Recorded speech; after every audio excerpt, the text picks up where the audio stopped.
Little traveller Tanim চ্যানেলটি subscribe করুন আর আপডেটের জন্য পাশে থাকা বেল বাটনটি ক্লিক করুন। হ্যালো ভিউয়ার্স, আসসালামু আলাইকুম। Welcome to my another video. Little traveller Tanim রয়েছি আপনার সাথে। দেশ ও দেশের বাইরে যে যেখান থেকে দেখছেন, আশা করি সবাই ভালো আছেন আর আপনাদের দোয়ায় আমিও ভালো আছি। ভিউয়ার্স, আজকে এমন একটি জায়গায় যাচ্ছি, হয়তোবা ভাবতেও পারিনি কোথায় যাচ্ছি। যেহেতু দিন দিন দেশে সব কিছুর দাম বেড়েই চলছে, সেই সাথে পাল্লা দিয়ে বেড়ে চলেছে সয়াবিন তেলের দাম। আর যেহেতু এই তেলের দাম এতটাই বেড়েই যাচ্ছে এবং এই সয়াবিন তেলে কিন্তু ততটা উপকার নেই সরিষার তেলে যতটা উপকার রয়েছে, তাই আজকে সিদ্ধান্ত নিয়েছি ঘানিতে ভাঙিয়ে সরিষার তেল নিয়ে আসবো এবং সেটি আপনাদের সাথে শেয়ার করব। সো ভিউয়ার্স, চলুন যাওয়া যাক।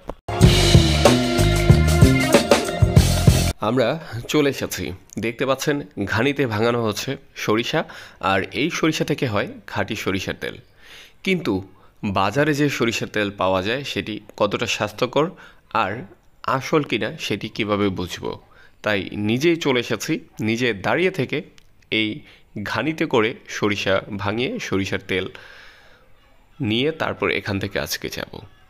ভিউয়ার্স, আপনাদেরকে একটি বিষয় জানিয়ে রাখি, আমরা বিভিন্ন সময় অ্যাড দেখে থাকি, কালো হলেই তো ঘানি ঘানি মনে হয়।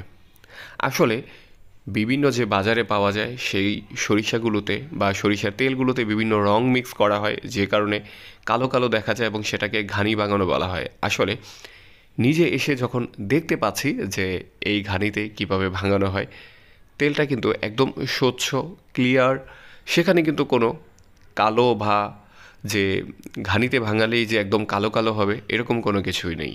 আমরা দেখতে পাচ্ছি একদিক দিয়ে সরিষার যে তেলগুলো রয়েছে ফোঁটা ফোঁটা করে পড়ছে, অনেকটা কষ্ট হচ্ছে। অনেকক্ষণ এই ঘানিতে ভাঙানোর পরে দেখা যাচ্ছে 1 ফোঁটা 2 ফোঁটা করে এই সরিষার তেল নিচে আসতেছে, যেটি এক কথায় বলা যায় যে আসলে ঘানিতে ভাঙানো এই সরিষার তেলটা অনেকটা কষ্টসাধ্য ব্যাপার।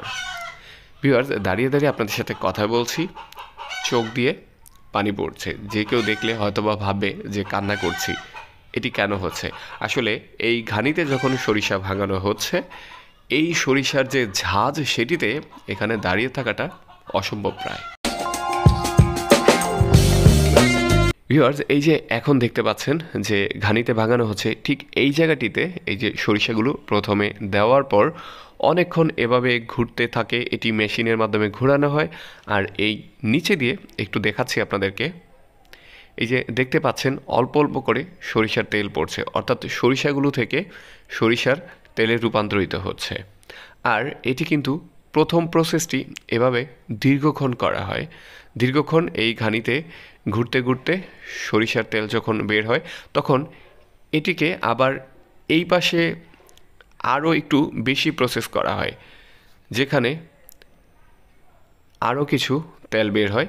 এভাবে করে দীর্ঘক্ষণ ধরে এই ঘানিতে ভাঙানো হয় সরিষাগুলো এবং সেখান থেকে আমরা এই খাঁটি সরিষার তেল পেয়ে থাকি। একদিকে ঘানিতে ভাঙানো হচ্ছে, সরিষার তেলগুলো পড়ছে, আর অন্যদিকে সেই তেলগুলো ফিল্টারিং করা হচ্ছে। উপরে যে ফেনাগুলো রয়েছে সেগুলো যাতে এই তেলের সাথে না আসে, সেজন্যই এই ফিল্টারিং করা হয়। এই যে আমরা দেখতে পাচ্ছি তেলটি অনেক স্বচ্ছ, একদম খাঁটি সরিষার তেল। নিজেরা দাঁড়িয়ে থেকে এই সরিষার তেলটুকু ভাঙিয়ে নিয়ে যাচ্ছি, যাতে করে নির্ভেজাল সরিষার তেল পেতে পারি। দোকান থেকে যখন সরিষার তেল বা সয়াবিন তেল কিনি, সেটি কিন্তু লিটারে 5 লিটারের বোতলে, আর এখানে 5 লিটার বোতলটি যখন দিয়েছি তারা আমাদেরকে কেজিতে মেপে দিয়েছে। সেখানে কিন্তু 4 কেজি 400 গ্রাম সামথিং এরকম হয়ে থাকে। তো সেক্ষেত্রে দেখলাম অনেকটা লাভ প্লাস হচ্ছে খাঁটি সরিষার তেল পাওয়া যাচ্ছে এই ঘানিতে ভাঙানো।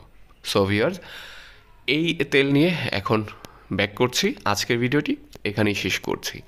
দেখা হবে অন্য কোনো সময়, অন্য কোনো জায়গায়, অন্য কোনো ভিডিওতে। ততক্ষণ পর্যন্ত সবাই ভালো থাকুন, সুস্থ থাকুন, নিরাপদে থাকুন আর লিটল ট্রাভেলার তানিমের সাথেই থাকুন।